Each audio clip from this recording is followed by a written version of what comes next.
Today I want to read a very familiar story. I'm going to be in the third chapter of Daniel, and I'm going to read verse 1 through, I think it's 17, I'm not sure. And yeah, and it says, Nebuchadnezzar, the king, made an image of gold whose height was 60 cubits, and the breadth thereof was 6 cubits, and he set it in the plain of Dura. In the province of Babylon. And then Nebuchadnezzar the king sent together the princes, the governors, and the captains, and the judges, and the treasurers, the counsellors, the sheriffs, and all the rulers of the provinces to come to the dedication of the image which Nebuchadnezzar the king had set up. Then the princes, the governors, the captains, the judges, the treasurers, the counsellors, the sheriffs, and all the rulers of the provinces were gathered together unto the dedication of the image of Nebuchadnezzar the king had set up. And they stood before the image, and Nebuchadnezzar had set up, and the herald cried aloud, To you it is commanded, O people, nations, and languages, that at what time you hear the sound of the cornet, flute, harp, sackbut, psaltery, dulcimer, and all kinds of music, you fall down and worship the golden image that Nebuchadnezzar the king hath set up, and whosoever falleth not down and worship it, shall the same be cast into the midst of the fiery furnace, burning fiery furnace. Therefore at that time when all the people heard the sound of the cornet, flute, harps, sackbut, psaltery, and all kinds of music, that the people, the nations, and the languages fell down and worshipped the golden image that Nebuchadnezzar the king had set up. Wherefore at that time certain Chaldeans came near and accused the Jews. They spake and said to the king Nebuchadnezzar, O king, live forever. Thou, O king, hast made a decree that every man shall hear the sound of the cornet, flute, harp, sackbut, psaltery, and dulcimer, and all kinds of music shall fall down and worship the golden image. And whosoever falleth not down and worship, that he shall be cast into the midst of the burning fiery furnace. Then came there certain Jews which I have set over the affairs of the province of Babylon, Shadrach, Meshach, and Abednego. These men, O king, have not regarded thee. They serve not thy gods, nor worship the golden image which thou hast set up. Then Nebuchadnezzar in his rage and fury commanded to bring Shadrach, Meshach, and Abednego, and they brought these men before the king. Nebuchadnezzar spake and said unto them, Is it true, O Shadrach, Meshach, and Abednego, do not serve my gods, nor worship the golden image which I have set up? Now if you be ready, that at what time you hear the sound of the cornet, flute, harp, sackbut, psaltery, and dulcimer, and all kinds of music, you fall not down and worship the image which I have made well, and if you worship not, ye shall be cast the same hour into the midst of the burning fiery furnace. And who is that God that shall deliver you out of my hands? And Shadrach, Meshach, and Abednego answered and said to the king, O Nebuchadnezzar, we are not careful to answer you in this matter. If it be so, our God which we serve is able to deliver us from the burning fiery furnace, and he will deliver us out of thy hand. But if not, it shall be known to thee, O king, we will not serve thy gods, nor worship the golden image which thou hast set up. And he cast them in there. And we know the story that he cast them in there, and they did not bow. And the men that cast them in there were burned and killed. And there was not even the smell of smoke on their clothing or anywhere about them. And I thought about a young man. I worked for Carnation for 20 years. I was a trainer for 17. Although I did not train this young man, he was out of Montgomery, but he trained, and he had went through the third week. He was going to get the key. He got the keys to his company car. We had a meeting in Birmingham, and our district manager, he got up and gave what I call a blood and guts speech. He said that Carnation was first, that anything else in your life had to be second. And this young man, after the meeting was over, went and took the keys to the company car and dropped it there where Mr. Williams was. And he said, Mr. Williams, my God is number one. My church is number two. My family is number three. And I don't even see Carnation Company in the rearview mirror anywhere. And I forgot a lot of people, but I never forgot this young man. Faith is something we talk about, but we don't have in sufficient quantities.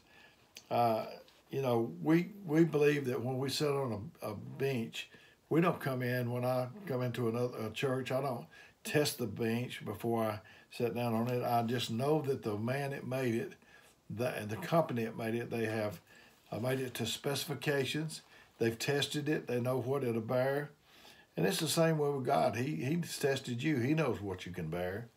Don't try to tell him what you can and cannot bear, because he knows. And so we don't test the bench. We just sit down on it. We trust everybody, it seems like to me, except God. We trust the airline pilot. We trust the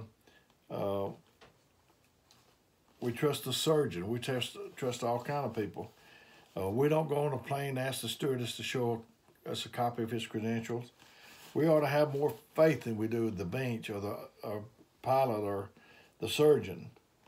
We at least believe that God is going to do what he said he was going to do. He's never lied to us. What if they told you that a pilot was good at takeoffs, but he was really bad on landings? What would that do to you? And in Hebrews, Paul devotes a chapter 11, to faith. And he said, faith is the substance of things hoped for and the evidence of things not seen. I heard about a family, the dad would eat the good part of the meat. Many times the wife would let him eat first so the children wouldn't see what they were missing. He'd eat the chicken breast, he'd eat the ham, and so that particular meal he eat the ham. And the kids come in, and the gravy smelled like the ham. They got the red-eye gravy and biscuits, and the gravy smelled like the ham, and it tasted like the ham, but the gravy was not the ham. It was just a substance of the things they had hoped for. You come home and somebody's burglarized your house. You didn't see the burglar, but you saw things that was missing. So you had faith that somebody had been there and took away your things. Examples of daddies, little boys jumping into their daddy's arms and them trusting him that he's not going to drop him and or her. And the Hebrew children trusted God in the fire because they knew they could trust him. They had trusted him and not eaten the king's food. Shadrach, Meshach, and Abednego, they were in a bunch of people, and they were eating the king's food. These other people was. And Shadrach and Meshach and Abednego just requested pelts and water. And they said, well, if the king sees that you're not doing well, he'll take it out on us. And he said, just give us 10 days, I believe it was. And they fared better than anybody else did in that thing. This is the same, Shadrach, Meshach, and Abednego. We need to know that the God we serve is able to deliver. Is there something that you believe in so strong that you would be like the 3 Hebrew children, that you would die for if it cost you your life, or like the boy I was talking about, your job? When you fail to carry out an order, you need to understand the consequences of your actions. They made up their mind, Shadrach, Meshach, and Abednego, that individually or collectively they weren't going to follow that order. There ought to be things, just like those 3 Hebrew children, that we just won't do. Is there anything that you believe in so strong that you'd be willing to die for it? There ought to be some places you don't go and some things that you don't do because it's not congruent with what God wants you to do.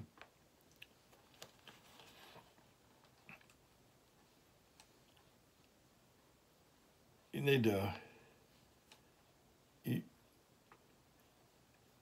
whenever the 3 Hebrew children declared that they weren't going to obey that order, they didn't have to run them down to catch them. They were right there. When it comes to there are laws of man and there's laws of God. And we ought to follow the laws of man until they contradict the laws of God. And there are things that we ought to be willing, that there ought not be a compromise. When Nehemiah was rebuilding the wall, they wanted him to come down and talk, and he said, why should the work cease while I come down and talk to you? There's some things it's settled. There's no need in talking about it. And we are going to be tried in the fire. I heard about a man touring a foundry, and they was heating metal, and the tour guide told this man, said, I got to go down here. I'll be back. Just watch this. And when he come back, the man was in a panic. He said, hurry, hurry, hurry. He said, what's the matter? He said, this thing's about ready to blow. And the man looked at it, and he said, no, that's just the baser elements. That's just those things, and they're belching and popping and complaining. He said, I got to turn the heat up so I can get them out of there. Is that what you do? Is you're just you're complaining? You know, I might make another video on it sometime, but you murmur. It just repeats itself. It just keeps going on and on. I heard that there are 10 commandments, but if he made 11, it should be, thou shalt not bellyache. Heard a story about some men on a porch, and there was a dog howling. This fella come by, and he says, what's that dog howling about? And said, he's laying on a nail. And they said, why don't he get off that nail? And he said, well, it just ain't hurting him bad enough. So that's the way people are. They moaning and groaning and complaining and hollering, and it doesn't hurt enough to get off the nail. They just keep complaining. So I hope somebody got something out of this. I believe it was to somebody. May God bless you is my prayer.